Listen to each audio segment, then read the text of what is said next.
Pulau Bungin, pulau terpadat di Indonesia.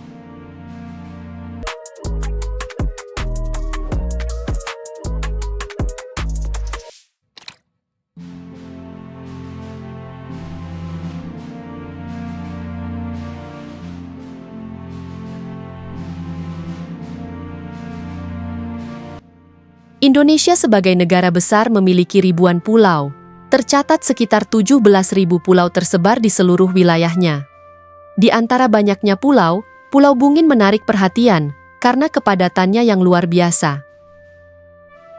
Terletak di lepas pantai Bali, pulau ini secara administratif berada di Kabupaten Sumbawa, Nusa Tenggara Barat.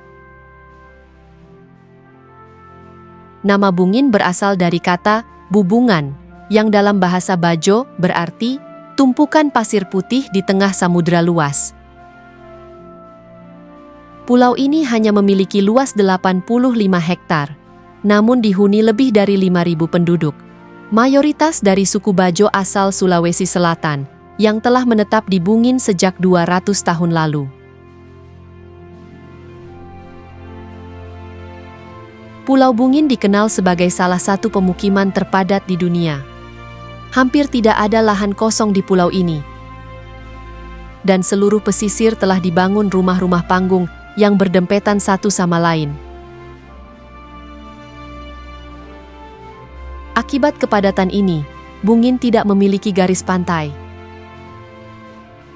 Nuansa perkampungan padat langsung menyambut wisatawan yang berkunjung, di mana rumah-rumah panggung berdiri bersebelahan hingga memenuhi seluruh daratan pulau.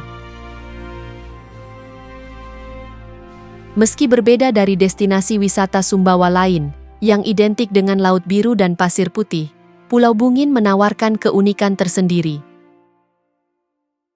Kuliner laut di Bungin terkenal gurih dan asin, dengan berbagai sajian khas Bajo.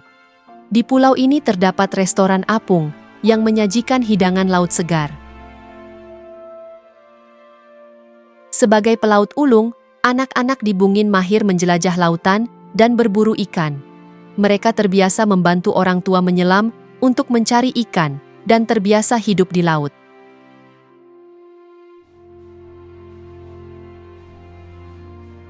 Sejarah pemukiman di Pulau Bungin bermula ketika suku Bajo pertama kali menetap di wilayah pesisir Sumbawa.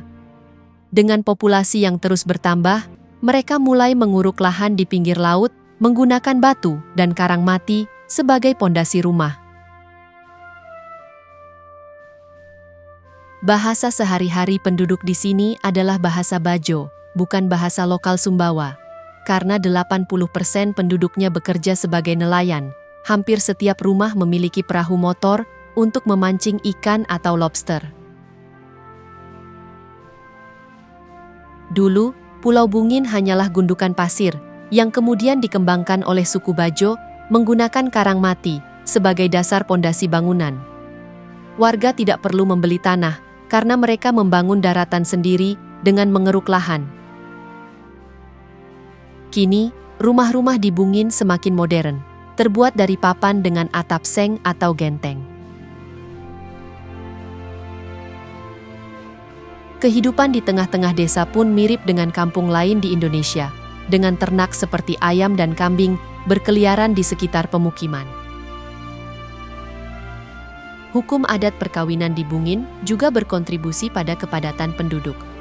Dalam adatnya, pasangan muda yang akan menikah harus membangun lahan sendiri untuk rumah mereka. Proses ini melibatkan pengumpulan batu karang untuk ditumpuk di bagian luar pulau. Lahan yang dibuat biasanya berukuran 6 kali 12 meter. Dan setelah lahan terbentuk, barulah pasangan tersebut diperbolehkan menikah dan mendirikan rumah. Inilah sebabnya luas Pulau Bungin terus bertambah dari tahun ke tahun.